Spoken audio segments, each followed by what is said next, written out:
Hey, what's up? It's Millie Mills coming to you with another hot take on the Jake Paul versus Mike Tyson fight. But before I get to that, take a look at this. I seen him in the ring with killers. I seen him in there with killers, like Foreman, Shavers, guys that hit much harder than I. Yeah. And he takes these guys' greatest punches, and that's what made him such a champion. I mean, even though I heard him say he didn't believe, he must have believed because that's why, from watching Ali, gave me the great deal of confidence and deep down in the belief to believe there's no man in this planet could beat me.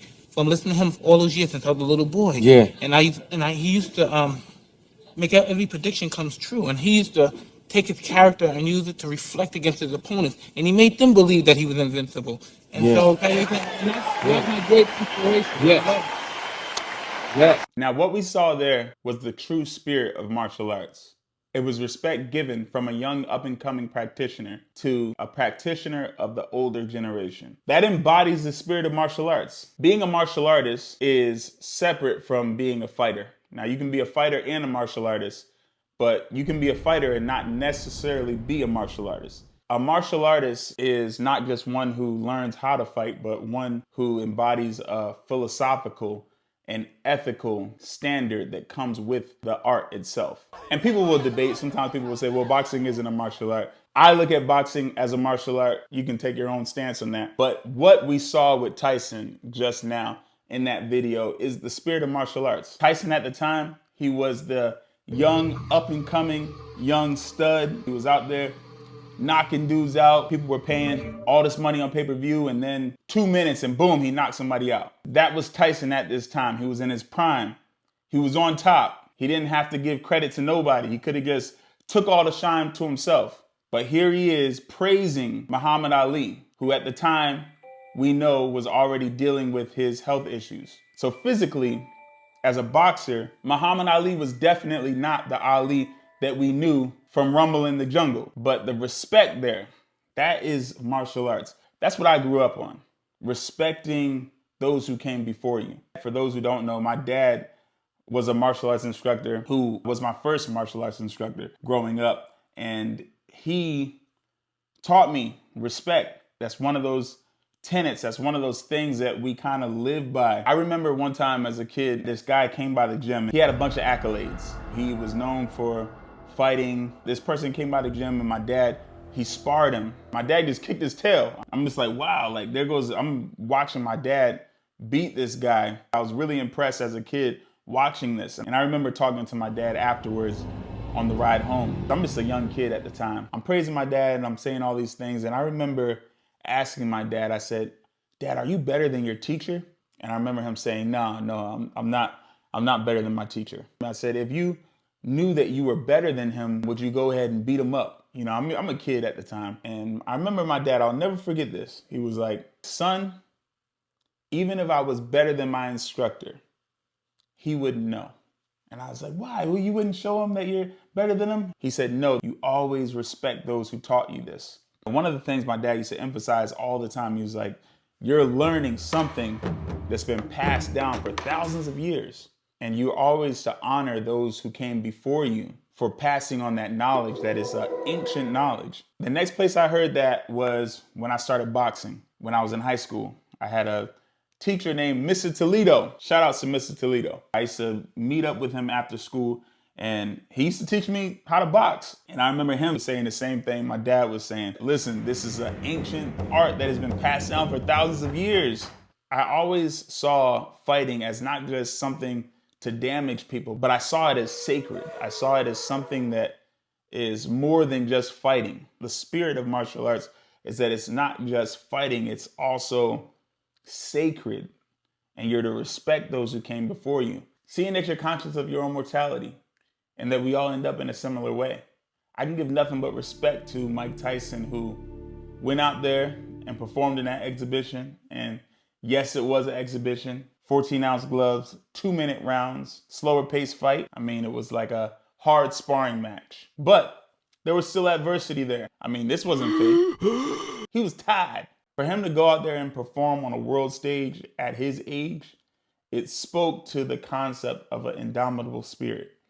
And an indomitable spirit is someone who is not broken by difficulty, who's not broken by circumstances, overcome mentally. even though they might have a physical disadvantage, mentally, spiritually, they're able to persevere. And we saw that with Mike Tyson in this fight. People who have that kind of spirit where they can continue to latch on to hope in the face of tremendous difficulty, those are the real winners in life. They continue to hold on to hope. And hope is something that you got to fight for. Hope is like that trophy that we're trying to attain. All right. It's something that you don't just have. You got to actually look for hope. You got to fight for that. You got to see something to be optimistic about. People who have that are winners. We are all going to get our ass kicked by Father Time. Physically, we're going to decline. So physical capability and strength cannot be an end of all. It can't be our ultimate goal. Whatever physical strength and ability we have, we should actually use them as tools to build up our psychological, our mental well-being. When you overcome something physically, we tend to dwell in the natural and the physical. We go, oh man, I did that. I'm strong. I'm powerful. But what kind of mental faculties did you use? What kind of barriers were you overcoming in order for you to mentally be able to persevere and accomplish that goal? That's where the real victory was, not the physical victory, but the mental battle and that victory. You meet people who are up in age or they have some type of ailment like cancer or some kind of sickness. And sometimes these are the people who have an abundance of hope. They show an indomitable spirit. They're positive to be around. Some of us have grandparents that are like this. They are uplifting. You want to be around them. We see these videos online sometimes that circulate of these elderly people still having a sense of humor and a spirit about themselves, even in old age. They're the real winners because they're able to fight and to actually achieve and retain that spirit of hope that we all really desperately need. You know, that's why people are panicking a lot of times, even with the political climate and things that are going on around us. We see people panicking. But then you have people who have hope. Sometimes you find it in places where physically or visually you would look and you say, nah, that person isn't really winning in life. But they are. They have what a lot of people don't have, because you'll go across and meet someone who is rich and has all the things that a lot of people would ever wish for. They seem hopeless, just dead in spirit. Sometimes a person who's physically incapable, if you fix your eyes right, you'll notice they have a strong spirit. The world, we look at the person who gets their hand raised, the person who gets the physical trophy or the belt, and we say, oh, that's the winner right there. But what I saw is a man who went in there and he still retained an indomitable spirit. I look at Tyson as a real winner in this whole thing, because all these trophies and these belts and these things that people, these accolades that people receive, all of that is just an illusion. The biggest victory that a person can have is spiritual. Our physical, all this stuff that we're getting, it's gonna go. Right? We're gonna get old. That if anything that this should teach you is that even Mike Tyson gets old. Everything physical will deteriorate, and we can't retain any of it. But one thing that we can gain is spirit.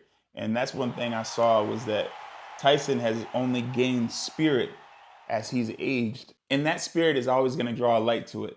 I mean, Tyson announces at 60 that he's going to have a fight, and everyone flocks to the TV like it's 1988. Just look at this dude right here. Now, I don't know this dude.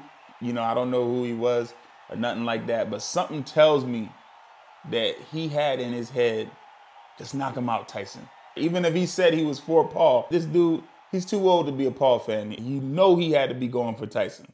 Tyson had the world on their toes, looking just like this dude right here. I gotta say hats off to him. That's my take on the aftermath of the Paul versus Tyson fight. Got some things on the way. Merch coming soon. Stay tuned. Also, new podcast, The Mill Spill. Make sure to like and subscribe. Join the conversation.